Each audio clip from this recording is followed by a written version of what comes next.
Namo tassa bhagavato arahato samma sambuddhassa. Namo tassa bhagavato arahato samma sambuddhassa. Namo tassa bhagavato arahato samma sambuddhassa. Buddhaṃ Dhammaṃ Saṅghaṃ Namasami.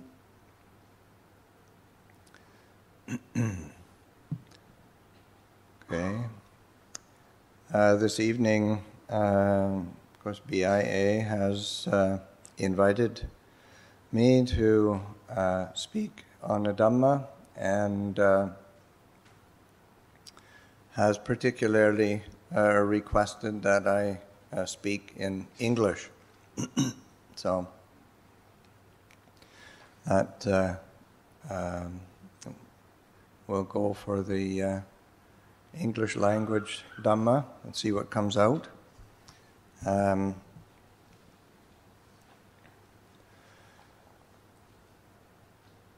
this is, of course, is the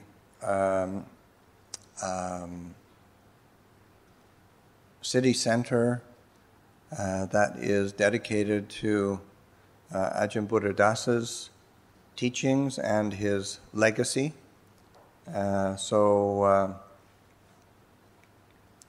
the opportunity to have this place in the middle of Bangkok is quite a gift, really.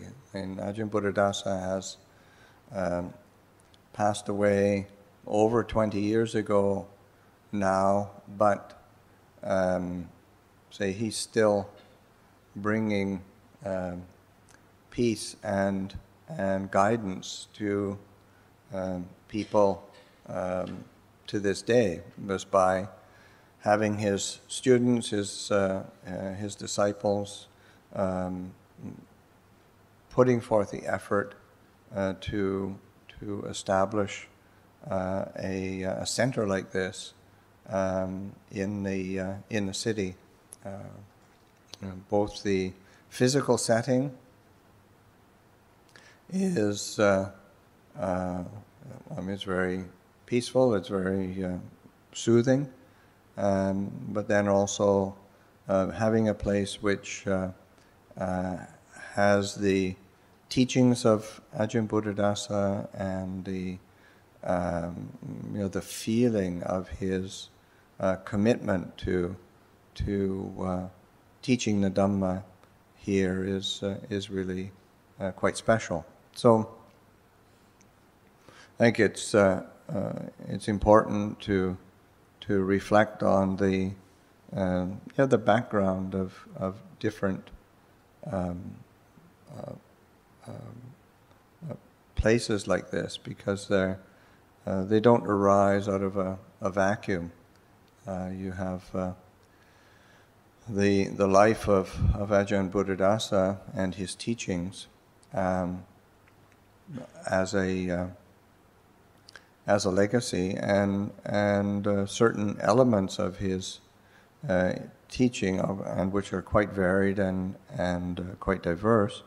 But there is certain themes that keep coming up over and over again. And one of the things that I think for Ajahn Buddhadasa, he didn't see a huge gap or difference between, say, teachings for the monastic community and for the lay community. Say whether one is say things that are appropriate for the monastery and things that are appropriate for the society around. I think that's an important reflection, because so often, especially as lay people in a Buddhist culture, oftentimes sort of think, well, I have to wait till I get to the monastery before I can practice, and really it's just an excuse. So it's because whether you're in the monastery or outside the monastery, whether you've got robes on or not, greed, hatred, and delusion really doesn't really make much distinction, or doesn't discriminate. So our greed, hate, and delusion doesn't really discriminate. So, oh, there's a monk. I can't have greed, hate, and delusion. That won't work here. No, it's just the human heart is susceptible to these patterns of attachment and confusion that keep pulling us to experience discontent, dissatisfaction, dis-ease, and but those fundamental patterns can be studied, they can be understood, they can be relinquished and let go of, so that learning how that works and how that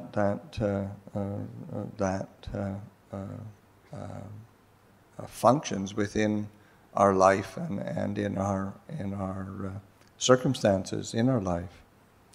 I think also one of the things that Ajahn Buddhadasa had quite a revolutionary approach in terms of really picking up some of the things that are very central to the Buddha's teaching, but are oftentimes considered, say, philosophically abstruse, or say just the anatta, teaching on not self. And sometimes it's sort of, that's really sort of ultimate teachings or high Dhamma, and it doesn't get emphasized or reflected on much. And he was one who really brought it down to something that was quite common or ordinary, because it is. It's an ordinary part of our deluded existence to get caught up in this whole sense of I and me and mine. This is who I am. I'm like this, and create a sense of separation between ourselves and the world around us, or we end up creating comparisons or competitions, and it's all around this feeling of I, and a sense of me, and a sense of mine. This is mine. I remember one time going back to visit my family in Canada, and my niece and nephew were quite young at the time, and they were watching one of these animated movies, and I think Finding Dory or something. But anyway, there's this scene where I thought it was great, because I was with them, playing with them and hanging out. And then there's this scene where the seagulls, there's a whole mass of seagulls, and they're sort of fighting with each other, but the whole chorus of their fighting is mine, mine, and there's all the seagulls are mine, mine, mine. That's exactly what is going on in our own minds all the time, and it's what creates conflict and difficulty with internally and with the world around us, the sense of mine. And we either protect it, or we feel disappointed when we lose something what we think is mine, and so it's a problem, but it's a simple problem, in that this idea of I, me, and mine is rooted in what, and I remember the listening to a teaching of Ajahn Buddhadasa's, and a fundamental delusion of taking something that isn't ours. We take what doesn't belong to us, and we pick it up and we call it mine. And we say, I am this, and this is me.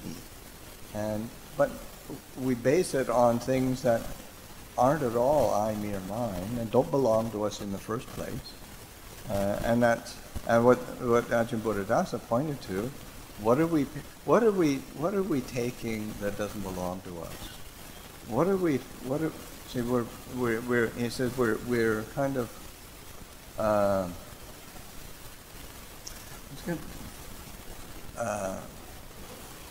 thieves that steal what doesn't belong to us.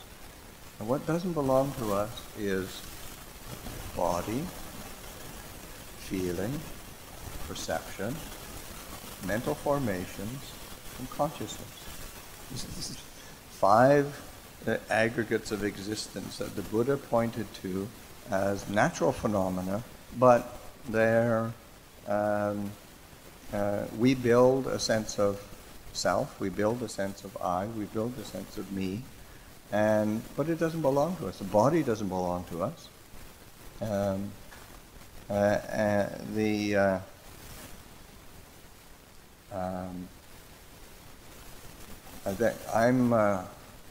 I'm 68 years old, and if it really belonged to me, I wouldn't have it getting old like this. I wouldn't have had, if it was really me, I wouldn't have had to spend yesterday at the hospital doing tests and trying to figure out what level of hearing loss do I have. It would have been a much easier day. But it doesn't belong to me. It really isn't mine. I can't say this is what I am. So it's a function of nature that one has to have a certain respect of saying, okay, this is a part of nature, and nature is like this. That's why in the Buddha's teaching of practice, he has us as everybody, say whether we're monks or nuns, laymen, lay women, contemplating. I am of the nature to age. I've not gone beyond aging. I am of the nature to sicken. I've not gone beyond sickness. I am of the nature to die. I've not gone beyond dying. All that is mine, beloved and pleasing, will become otherwise, will become separated from me. I am the owner of my karma, heir to my karma, born of my karma, related to my karma, abide supported by my karma. Whatever karma I shall do, for good or for ill, of that I will be the heir. There are 5 subjects for frequent recollection that the Buddha taught and encouraged all of us to be contemplating, at least on a daily basis. And as we contemplate that and reflect on it and internalize it, then that whole sense of recognizing these patterns of nature, these qualities of nature, we can allow them to be a part of nature and not build a sense of self, a sense of I, a sense of me, a sense of mine around it. So body, feeling, there's a sense of because it's just natural for us. If we have a body and a mind, we experience pleasant feeling, unpleasant feeling, neutral feeling. It's just it's a function of nature that we experience. And of course, what tends to happen, we experience a pleasant feeling and we chase after it, we experience an unpleasant feeling, and we have aversion and irritation to it. We have a neutral feeling, and we tend to be just confused by it. What is it? I don't know what it is. So then but then we build a sense of self, a sense of me, around ordinary, natural phenomena. And when we see it as ordinary, natural phenomena, then it's still there, but we can start making choices as to what's useful, what's beneficial, what's for my well-being and for the well-being of others, what's for my ending of suffering or dissatisfaction and for the ending of suffering of others. And this is a fundamental foundation of the Buddha's teaching, is that we have this opportunity to be making choices.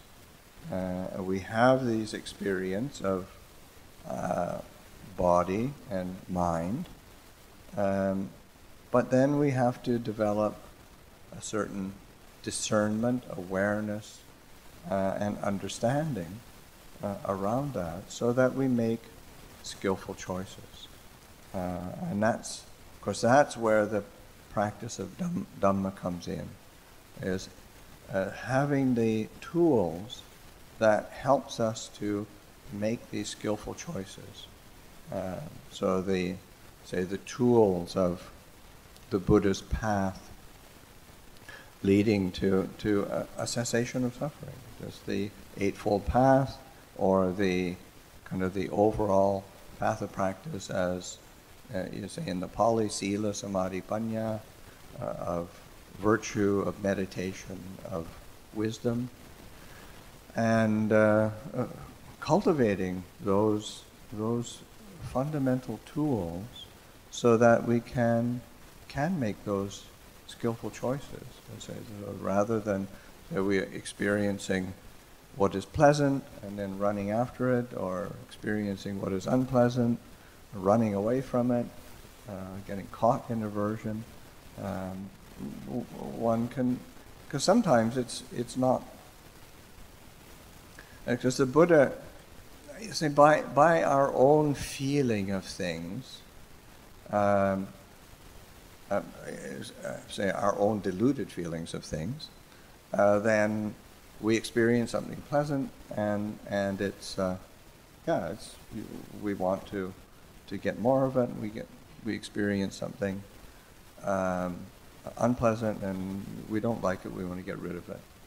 But say the way that the Buddha taught was never in sort of it's in a causal process. So that he would say, rather than there just being two kinds of feelings, there's say pleasant and unpleasant.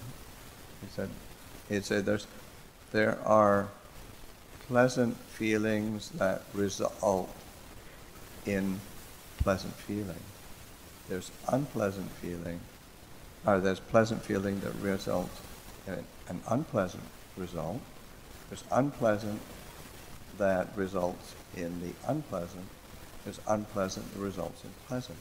So sukha and dukkha being causes that result in something else. And this is a real fundamental principle of the Buddha's teaching, is that there's these causal processes that we have to pay attention to. It isn't that there's things stand alone.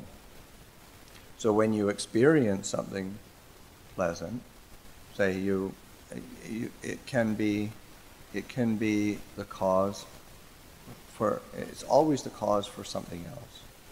So, but it depends on our own mindfulness and discernment of how we apply it, what we do with it. So sometimes we experience something unpleasant, painful, uncomfortable, and say like anger. That's it. it's an unpleasant feeling in the present moment. We react with that feeling of anger, which is unpleasant. We speak harshly, speak unskillfully, and it creates an unpleasant result.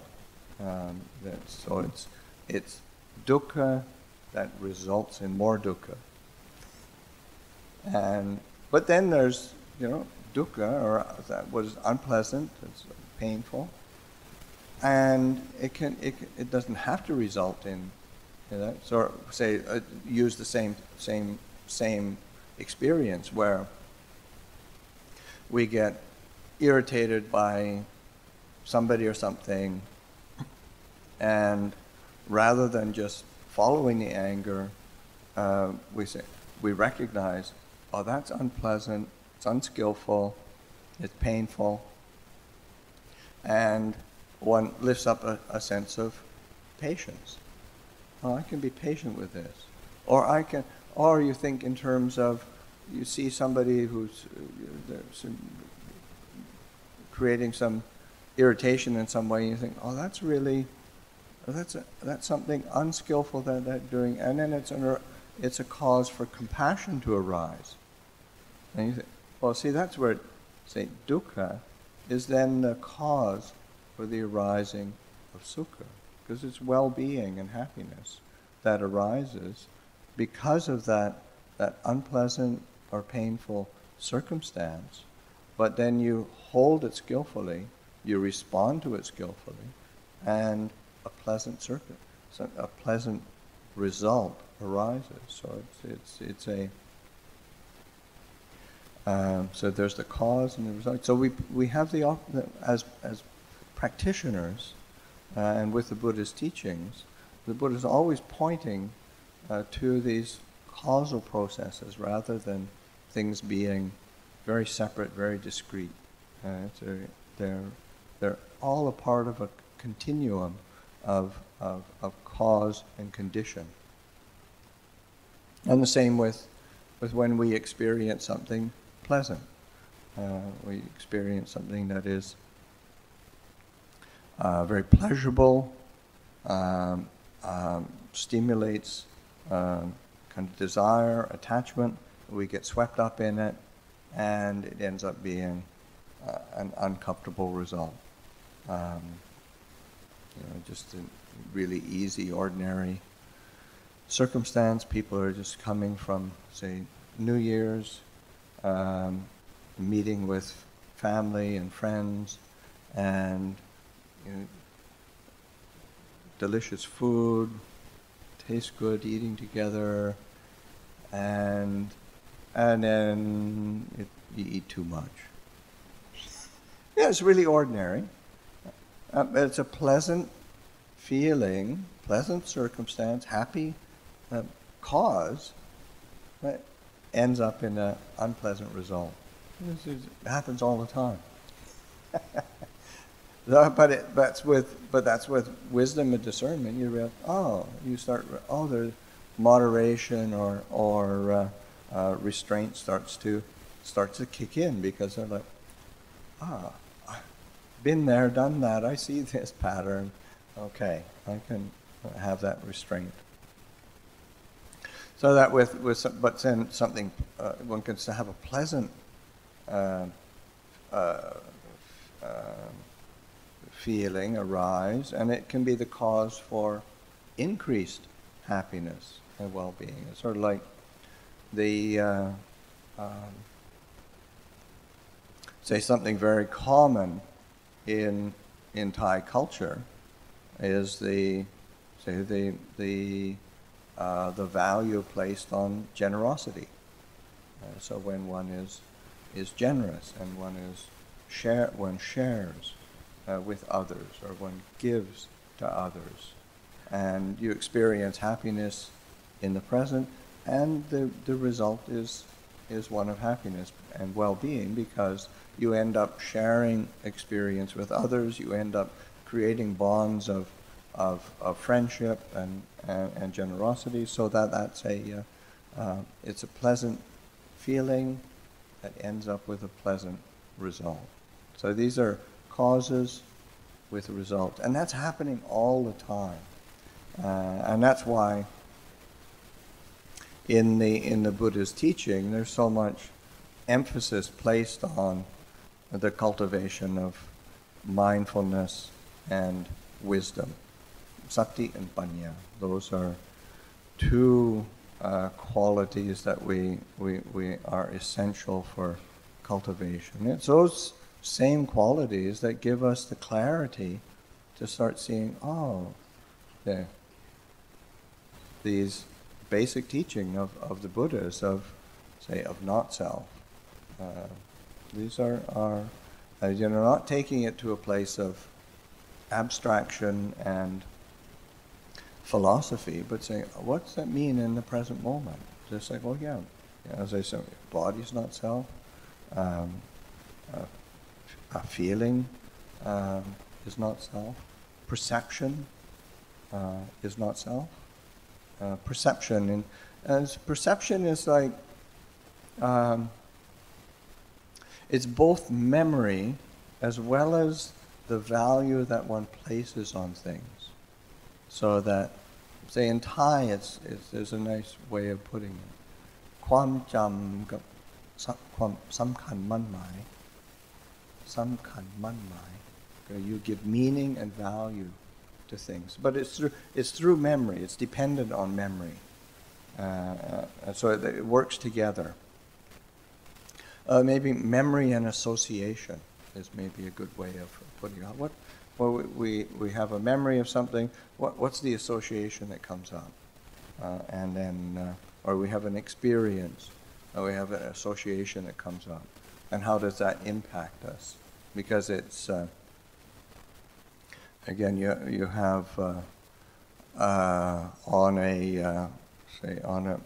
again, these are basic natural functions of being a human being. But then it's, as practitioners, again, we're trying to figure out how do we not get caught up in it in a way that we so that we don't end up grasping or misunderstanding that experience and create problems and suffering for ourselves or for others. And so that sense of, this is not I, not me, not mine, and that's not a putting down of it. It's just sort of saying, this is a natural process that I have to understand. And because if I don't understand it, I just end up reacting to it blindly. So I have a memory of there's one of the tests of psychological experiments that were done on it's done at I think it was at Princeton Theological School. So these are people who are studying mostly Christianity in a school of theology at Princeton, top university in the States. So very good people, and they ran this experiment where they had the different people that they were testing go from one place on the campus to another place on the campus where they were supposed to give a little impromptu talk. And but along the way there was somebody there, an actor. It was a shill. But they were, it looked like they were ill, not well, not dressed very well, and not looking very well. Kind of head down, making kind of noises, groaning, and so these are theological students. I said, well, how many people are going to stop and help? how many people are just going to walk by? And so there's a couple of different variables that they had. One of them was one group were doing a reading on the story of the Good Samaritan. Another was just reading on something or something about altruism. Others were reading about just something not to do with it. That didn't have any effect. Effects were the same. What the big factor was whether they felt they had time or not. There was, in the sense, one group was told that they had they had to hurry because they were going to be late. Another was told that they had plenty of time to get there. Anyway, of the people who felt they were going to be late, 10% stopped. The people who said they had plenty of time, 63% stopped. So it was a huge difference. But the whole difference is in perception. The same person was ill, same person was in difficulty, but the internal perception is I'm late, I've got to rush. The other is that I've got plenty of time.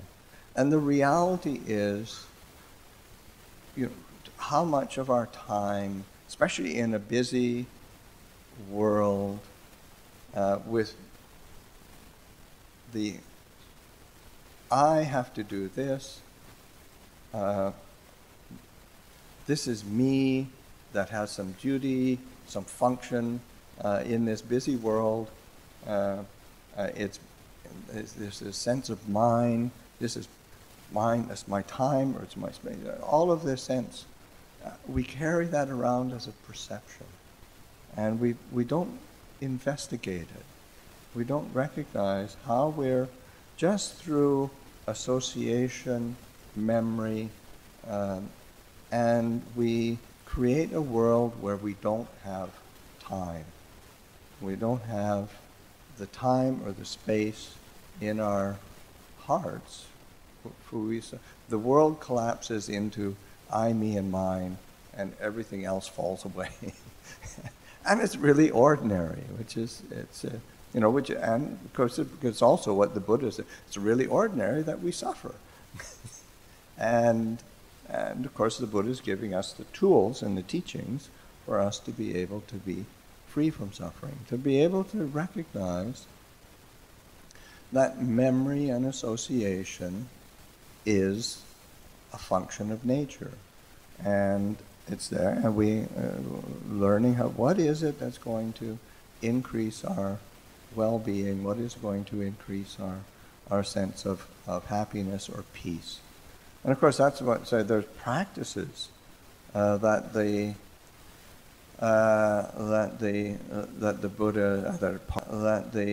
Buddha himself gave, that one uses those perceptions of and memory of the Buddha, or memory of generosity, association, recollection, a recollection of virtue, recollection of generosity, recollection of death.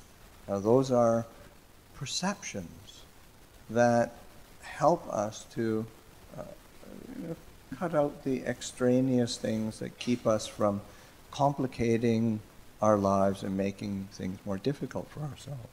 Of course, if we do that to ourselves, we're going to be doing that to everybody else around us. So it's a kindness to everybody when we learn how to simplify and clarify our lives and not carry around this obsession with I, me, and mine. Similar, of course, with the mental formations, consciousness. It's exactly the same. The mental formations are thoughts, emotions. Even mindfulness itself is a mental formation. So that just learning how to direct attention skillfully, learning how to lift up the cultivation of these qualities, of mindfulness and discernment, wisdom. And as we continue to do that, then our sense of clarity and stability naturally starts to arise, and of course that's the say a desired result of the contemplations of I, me, and mine, of not self. That there's a sense of ease that starts to come in. If one ends up getting obsessed about oneself, then that's a negative result, because it's not to just to end up obsessed with oneself, to be caught up in one's own kind of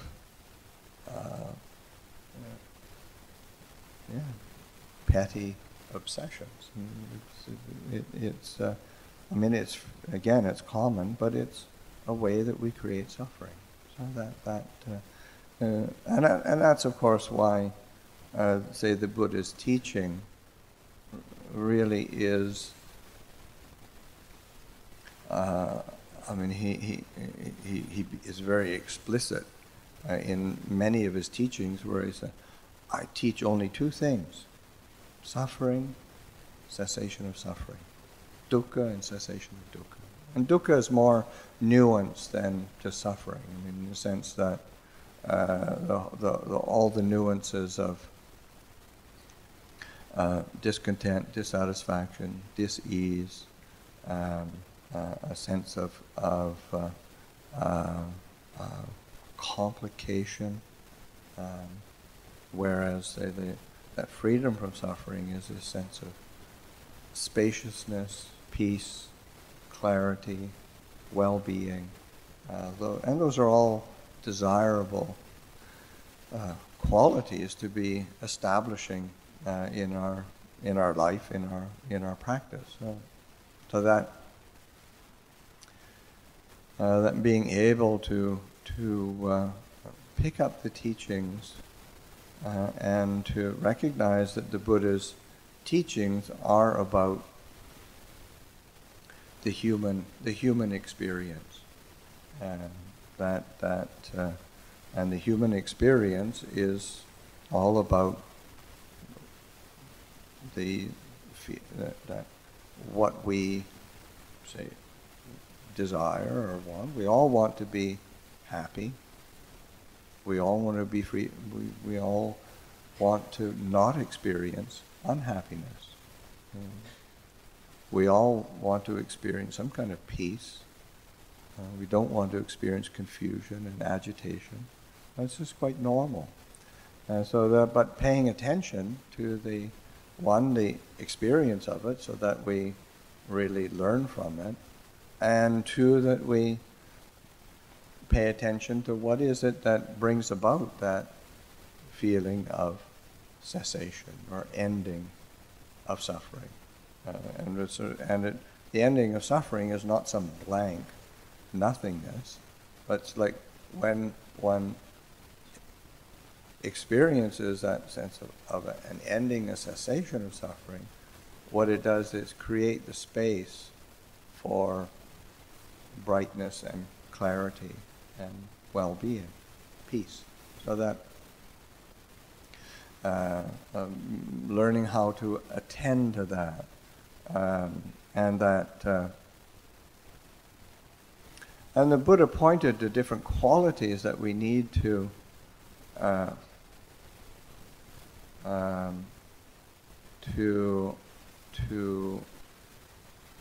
cultivate, or to be, and it's all around, say, relinquishment and letting go. It's not about sort of trying to be the perfect meditator, or to trying to be the perfect virtuous person, whatever that is, trying to be the all-knowing wise person, just like the Buddha. It's learning how to relinquish and let go of the things that we complicate our life with, complicate our minds with. And so these qualities of, it's like Ajahn Chah. Of course, one of his wonderful qualities is his ability to kind of simplify the teachings, but also really hit the nail on the head. Really get it right there. And so one of the things I remember him saying is that there's only two things you need to do when you're practicing the Buddha's teachings: know and let go. So it's like this. And you say, oh yeah, it's really, that's all it comes down to. So in that sense of knowing clearly with mindfulness, with discernment, with a sense of investigation, or with awareness and presence of mind, the sense of knowing, but then letting go, not being able to relinquish, to drop our obsessions, to drop that the building of the complicating mind, because we'll do that even with, say, as meditators.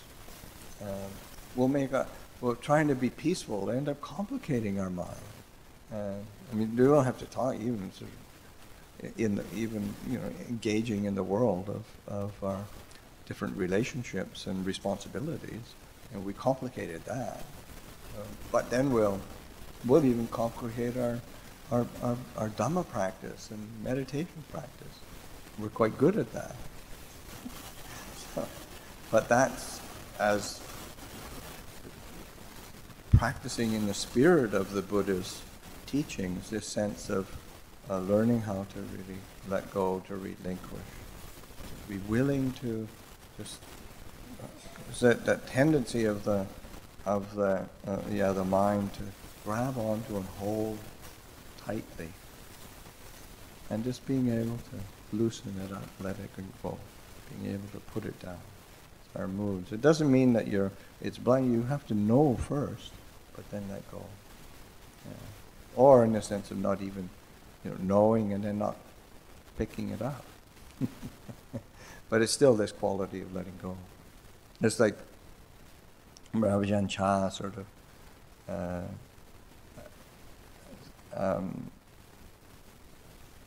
pointing out, like somebody was asking about the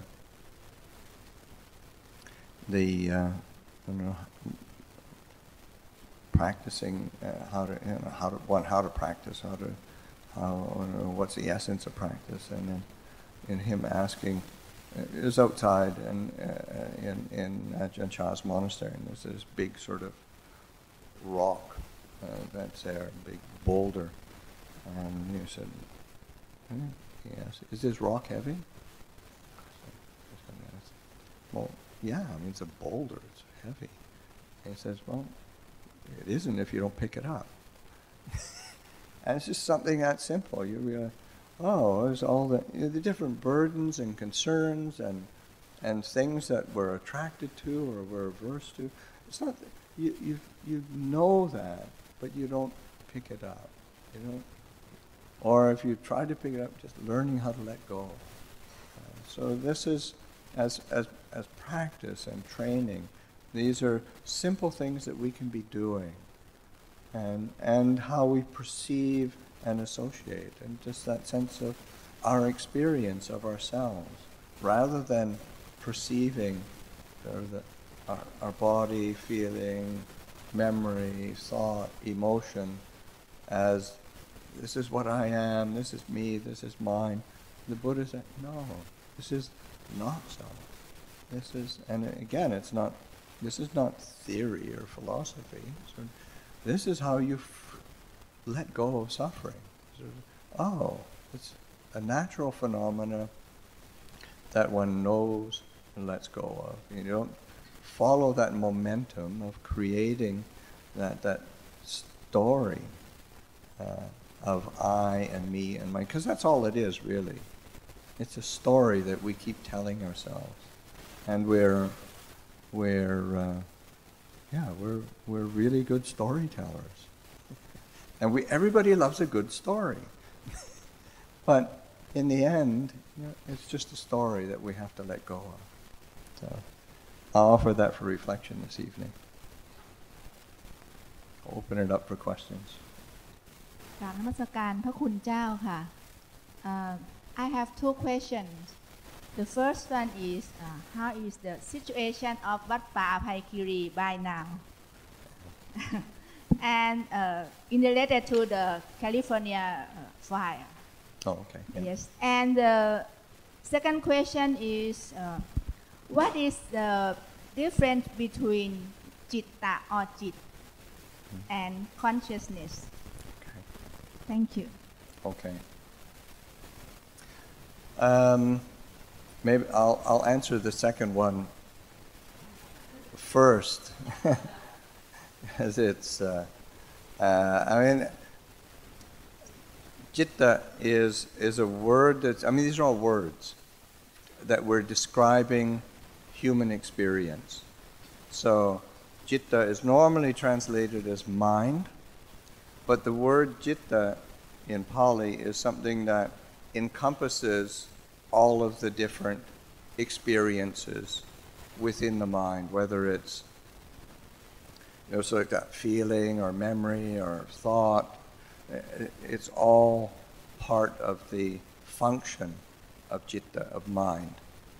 Consciousness is an aspect of citta, so the ability to be aware.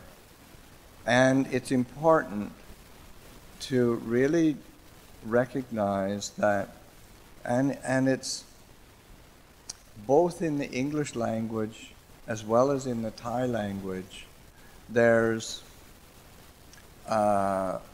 over time the use of the word consciousness or the word vijnana has been confused or conflated. It's gotten blurry and confusing.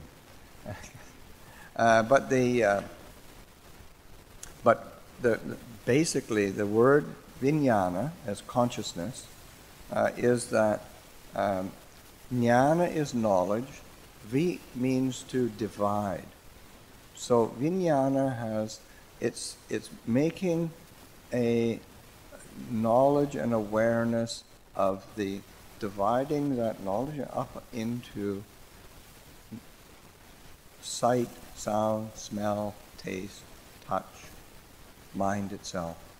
So it's like that, just that fundamental knowledge of our sense experience, and that's your fundamental function of consciousness, is to know the separate experiences, because it has that separating certain division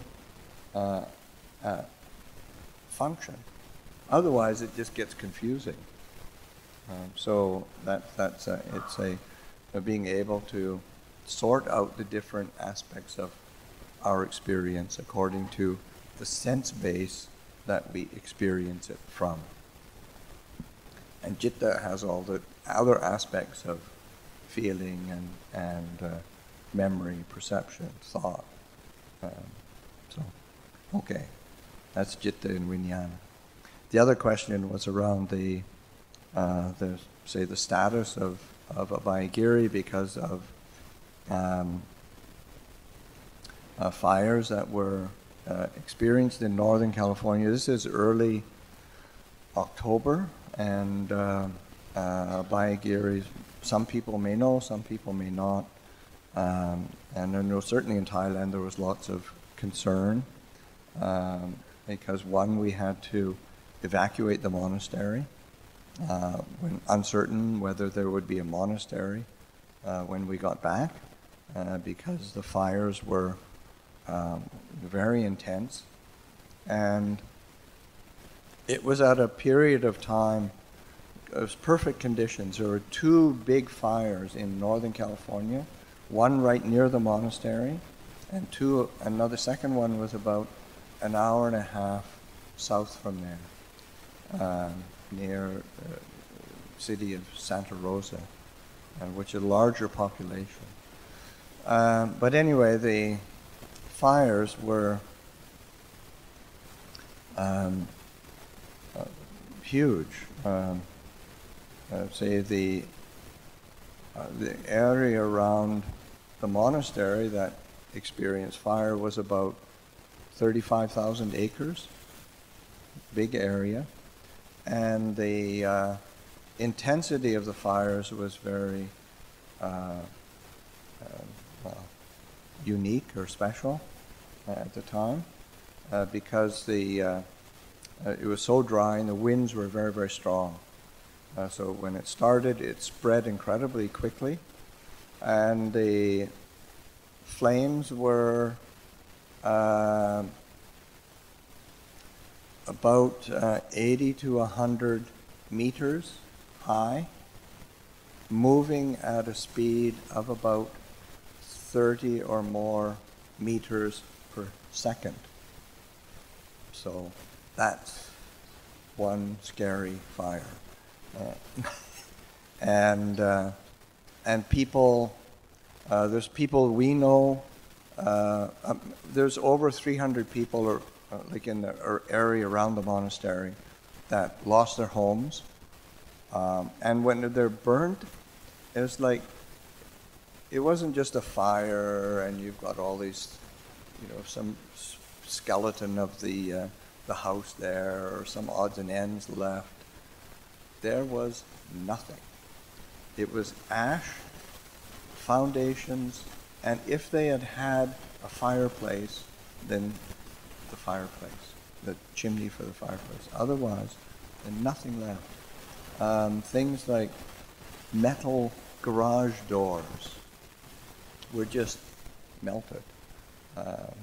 And it was incredibly, people didn't have time to prepare, because middle of the night, started at 12:30 in the morning, started in an adjacent valley, and came over the hills and into our valley by about 1:30. And people that we know, when because you're sleeping, you're not expecting a fire, and neighbors started telling each other, waking each other up, getting people out, and people that we know who, one of them had, she got a few things together, but by the fire was coming so close, she just jumped in the car and was still in her underwear. No time to dress. Another person, she was in her, like a bathrobe and slippers, and then had to, and didn't have anything, like maybe a wallet, because you get to town and then go to Walmart and buy some clothes. Didn't have anything.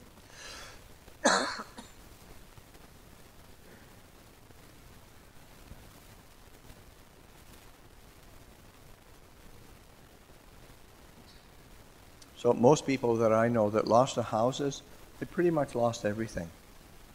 And so yeah, it was a really big thing. And it was incredibly fortunate that the monastery itself was protected. The fire came into the area of the monastery from the east and burnt a whole area in the higher part of the monastery. But we live in a kind of a valley, so the winds kind of died down. And then also, after a couple days or a few days, the prevailing winds actually shifted and then took the fire away. Because it was really very intense. And there was, fortunately, we have very good relations with the people around, say the fire department and county officials. So people were very keen to make sure the monastery was saved, and people put a lot of effort into protecting it. So yeah, lots. We're very fortunate.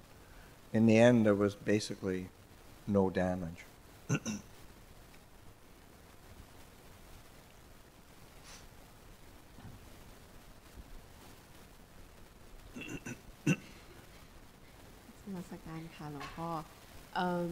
I have questions like if we don't really practice to that level yet, how can we detach ourselves from like pleasure and happiness without moving the state of mind to neutral?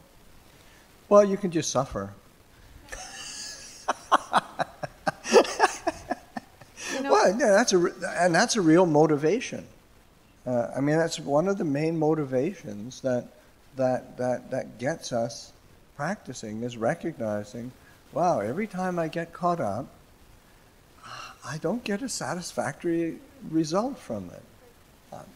This is suffering, and whether it's you note it on a coarser level or as an increasingly refined level, but that's exactly why the Buddha gives the Four Noble Truths: dukkha, suffering; dissatisfaction, it's cause; cessation, path leading to cessation. So it works right on the fundamental level, and you keep working with that and refining it until you take it to a deeper and deeper levels. So it's really being willing to pay attention to it, because normally we actually don't. We experience suffering, and we just want to get away from it. We want to get rid of it, and that's why in the Buddha's first discourse that he gave, he taught the Four Noble Truths, but also within that is the teaching of the appropriate response to each of the truths. So that first noble truth of suffering is that suffering is to be understood. Suffering is to be known. The cause of suffering is to be abandoned, is to be, say, let go of or relinquished. The cessation of suffering is to be realized. And then the path leading to cessation of suffering is to be cultivated or developed. And that works on a really basic, fundamental level, just encouraging us. Because, say, the normal habit, we experience some kind of dissatisfaction, discontent, dis-ease, and we want to abandon that. We want to let go of that. Cause is still there. We haven't understood it, haven't known it clearly, so we just keep repeating those same cycles. So it's like picking up those truths and use it to turn our attention on our experience. So this is an experiential teaching, and an experiential tool that the Buddha is giving us. So it's just learning how to use the tools.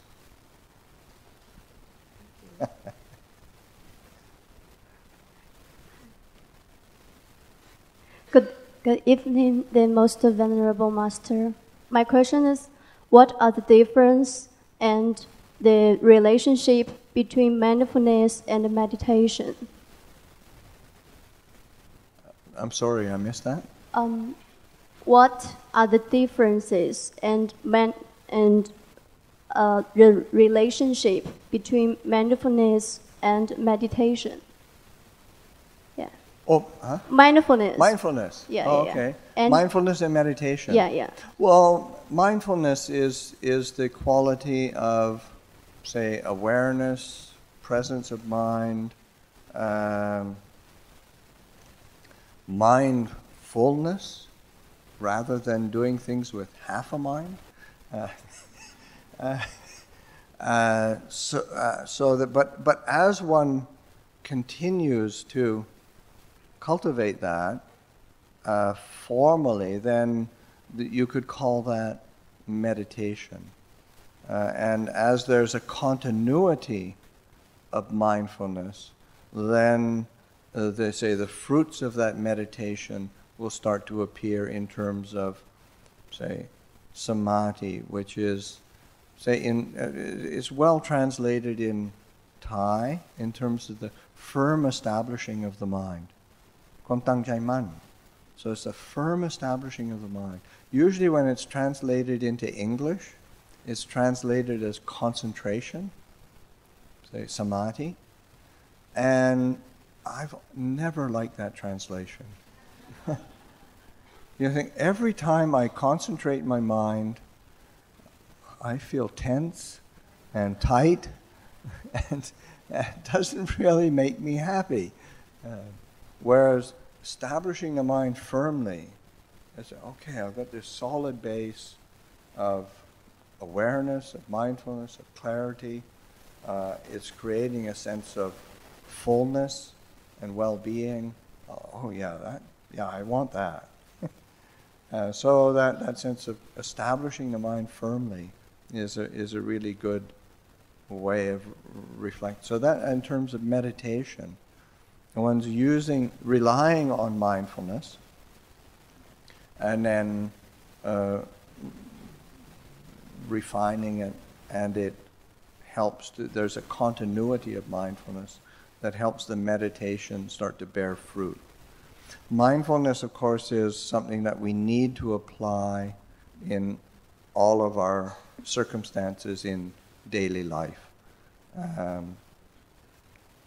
And mindfulness is, one of the things that's important in reflecting on mindfulness is that it has nuanced qualities to it, in the sense that, or it's composed of certain factors from the Buddha's perspective. So that, say, like when the Buddha talks about cultivation of mindfulness, he usually talks about 4 particular factors. So in the scriptural language, Atapi sampajano satima vinaya lokeya pichato manasa. Okay, I'll break it out for you. Atapi is ardent, putting forth a certain effort. In the Thai language, when you translate it, putting forth the effort for the relinquishment of defilements, which is a nice way of putting it. So it's not just flailing around diligently. The effort is for a purpose, and that's the say that clarifying of the mind, relinquishing of defilement, stains on the mind. So atapi is ardent or putting forth effort. Sampajano is sampajanya, clear comprehension, a certain all-round knowing that is, say that it's mindful of circumstance, and that's where, say, clear comprehension is recognizing, okay, when there's a certain cause or condition, it's going to lead to something else. So you're looking at a bigger picture. Sometimes there's an understanding of mindfulness being sort of like, oh, just bare awareness, or just being aware in just in the present moment. But the Buddha's perspective is broader than that. So there's this application of effort. 2, there's a kind of a clear comprehension and application of discernment that's functioning. Satima, possessed of mindfulness, possessed of awareness, so that one is aware, one's present, one is, the mind is clear in the present moment. And then the last quality is relinquishing one's likes and dislikes toward the world.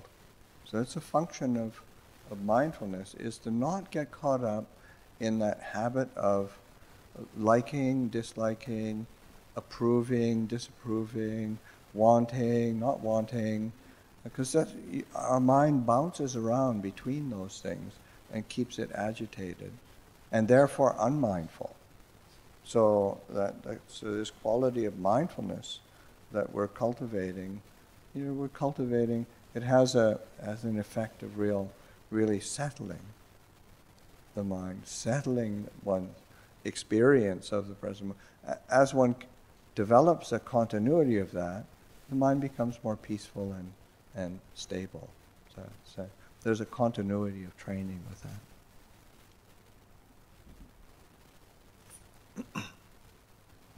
We still have some time for more questions. Anyone? Oh, back.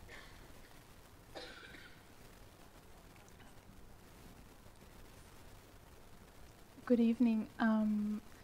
I was wondering, for the younger generation, especially for my generation, who are encouraged to strive for success in every aspect of life, because we live in a society where it's very high in terms of competition. Mm-hmm. Where are we supposed to exist in between striving for success and letting go and being content? Well, I mean, it's all around suffering. In the sense that but one of the things is also, what are the qualities that would actually bring success? Because oftentimes that striving for success is inherently has the seeds of dissatisfaction and discontent within it. So there's a set of teachings that the Buddha gives of which are actually called the 4 bases of success, and that's both spiritual success as well as, say, as worldly success. So again, I'll come back to in the Pali language, Chunda, Virya, Citta, Vimamsa, and it's a common teaching, and Chunda is like desire. And you think, desire? I thought the Buddha said we can't have desires. So I thought the Buddha said desire was the cause of suffering. Well, he did, but the word that he used is tanha. So that the word tanha is desire that's always associated with greed, hatred, and delusion. It's always going to end up in suffering. Whereas Chunda is desire that is, it's more of a neutral term. So it can be unskillful, or it can be very wholesome, in the sense of, say, like Dhamma Chanda, desire for truth, desire for Dhamma. Coucil Chanda, desire for the wholesome, desire for the good. Or Chanda on its own is more like, in a wholesome sense or positive sense, motivation. It's like desire. How do we skillfully motivate ourselves? How do we keep and sustain an interest? So this is a function of desire. It's being interested in something. So that, because whatever we start to get bored with or fed up with,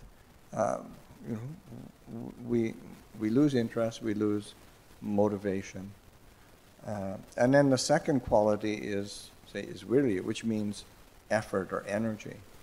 And so that without that motivation, without that kind of desire, then it's hard to apply effort and energy. So whether one is, say, a student, or one's working, or one's engaged in the world of our relationships around us. It takes interest and motivation. It takes effort. And so to be able to look after the aspects that are wholesome and positive, to do that.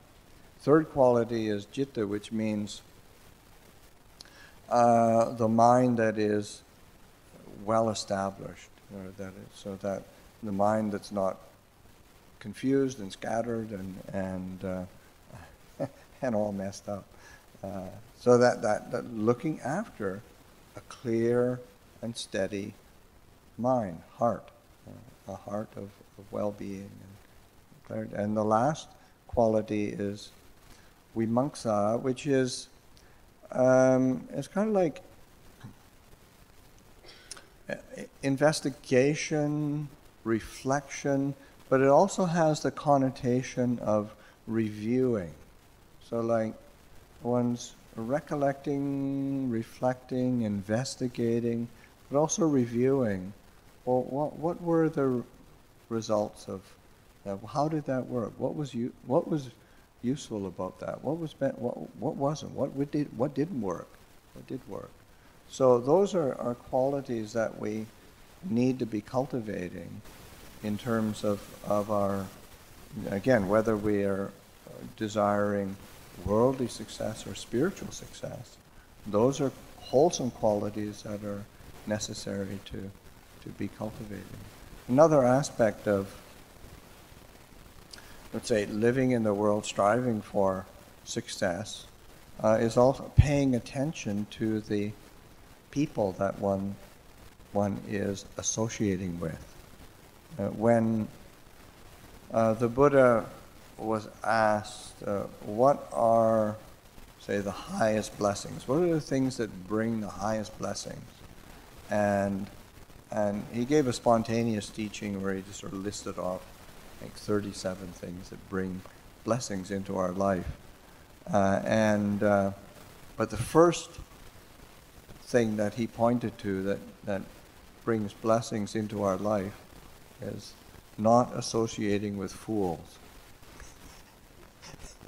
So not associating with unwise people, not associating with people who live unskillful lives or are kind of toxic in ways.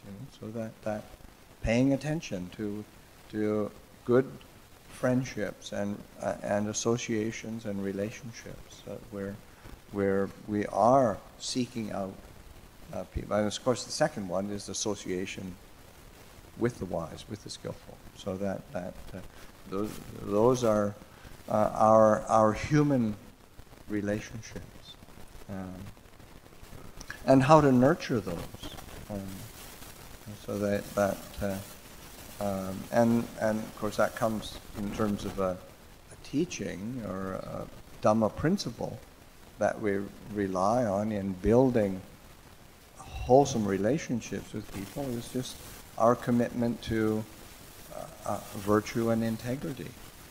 And because when we are committed to standards of virtue and integrity, then we build bonds of trust with other people, or we are proactive in associating with people who have a solid integrity and virtue. Then we're within the sphere of those bonds of trust as well, and those are really important for living in the world in a happy way, and to be able to deal with the pressures of expectation and both, say, societal expectation or our own expectations. How do we temper that with the teachings of the Buddha? Teachings of the Buddha.